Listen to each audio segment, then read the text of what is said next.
Bismillahirrahmanirrahim. Assalamualaikum warahmatullahi wabarakatuh. Asyhadu an la ilaha illallah wa asyhadu anna Muhammadar Rasulullah. Yang terhormat Bapak dosen Ainur Ra'in, dan terima kasih kepada teman-teman semua. Kami dari kelompok 1 akan mempresentasikan tentang sejarah ilmu hadis. Saya Tefani Ningdia Putri, Prodi Pendidikan Agama Islam. Nama saya Nurul Maufiroh, Fakultas Agama Islam, Prodi Pendidikan Agama Islam. Perkenalkan, nama saya Ramadhani Tito Alfarezi dari Prodi Pendidikan Agama Islam. Di sini saya sebagai kelompok pertama akan menjelaskan tentang sejarah ilmu hadis. Dan yang akan menjelaskan di sini pemateri pertama, kedua, dan ketiga. Waktu dan tempat kami persilahkan. Menurut Al-Imam Jalaluddin As-Suyuti, beliau mengemukakan pendapatnya tentang ilmu hadis, yaitu ilmu pengetahuan yang membicarakan tentang cara-cara persambungan hadis sampai kepada Rasulullah SAW dari segi hal ihwan para perawinya yang menyangkut hal kedobitan.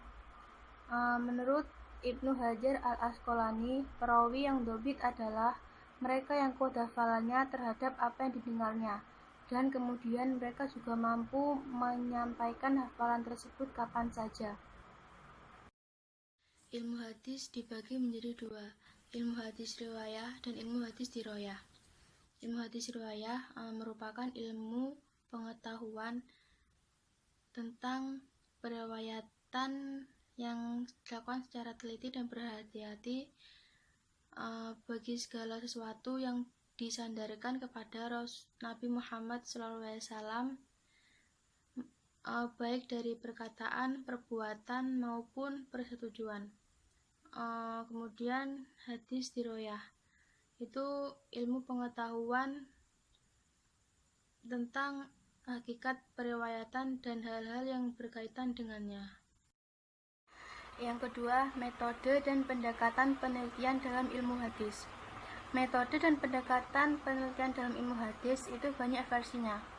Jika menurut Muhammadiyah itu menggunakan metodologi ijtihadi, rata-rata itu mengambil dari hadis yang mutawatir atau yang perawinya kuat dan sanadnya yang jelas. Nah, tapi di sini di PPT ini kita bagi kelompok kami itu ada 4 macam. Yang pertama, metode perbandingan. Metode perbandingan. Metode perbandingan dalam kajian istilah ilmu hadis adalah al-mu'adhah atau al-muqaranah. Dengan pengertian bahwa metode tersebut adalah metode yang digunakan para ulama kritikus hasil dalam tolok ukur membandingkan antara matan hadis dengan matan hadis yang lainnya, baik dari segi lafadz maupun dari segi maknanya. Selanjutnya, metode kualitatif deskriptif. Metode ini merupakan penelitian deskriptif kualitatif di mana penelitian menggambarkan kegiatan berupa pengumpulan data, penyusunan data, dan pengolahan data, dan pengajian data dalam bentuk uraian agar memberikan gambaran yang teratur, mendalam, dan jelas mengenai suatu keadaan atau penelitian. Atau peristiwa. Metode penelitian kualitatif adalah metode penelitian yang berlandaskan pada filsafat positivisme yang digunakan untuk meneliti pada kondisi objek alamiah.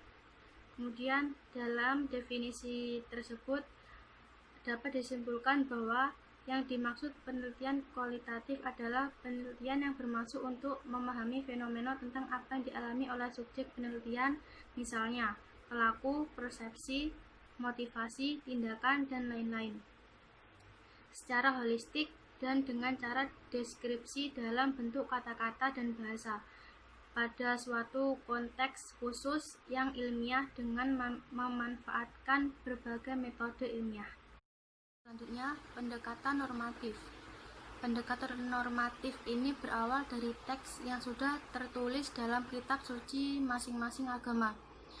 Pendekatan normatif ini dapat juga dikatakan pendekatan yang bersifat domain keimanan tanpa melakukan kritis kesejarahan yang berkembang, serta tidak memperhatikan konteks kesejarahan Al-Quran.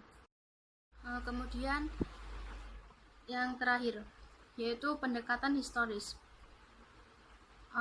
Pemahaman terhadap sejarah pemikiran, politik, dan ekonomi dalam hubungannya dengan pengarang dan isi naskah yang dibahas menjadi suatu keniscayaan. Kemudian pendekatan ini juga digunakan para ulama untuk memahami makna Al-Quran dan hadis melalui konteks historis yang kemunculan nas tersebut, sehingga didapat pemahaman yang lebih komprehensif dan relevan untuk diaplikasikan di masa sekarang. Yang dimaksud pendekatan historis adalah dalam memahami hadis di sini itu memahami hadis dengan cara memperhatikan dan mengkaji situasi atau peristiwa yang terkait latar belakang munculnya hadis.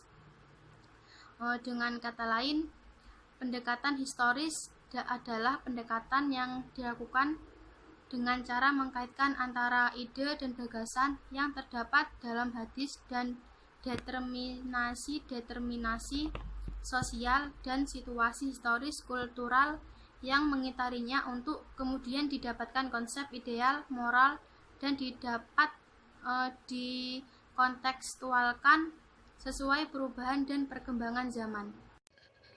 Bismillahirrahmanirrahim. Di sini saya akan menjelaskan yang C dan D. Yang C yaitu faedah mempelajari ilmu hadis.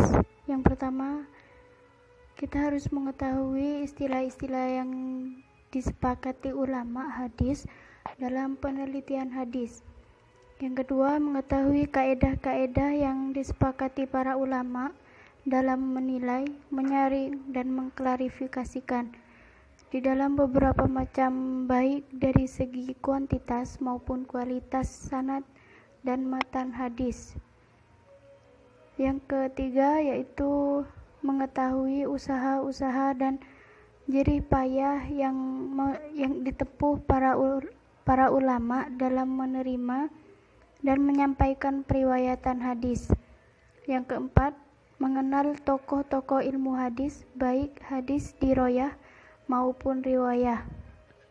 Baik, yang D yaitu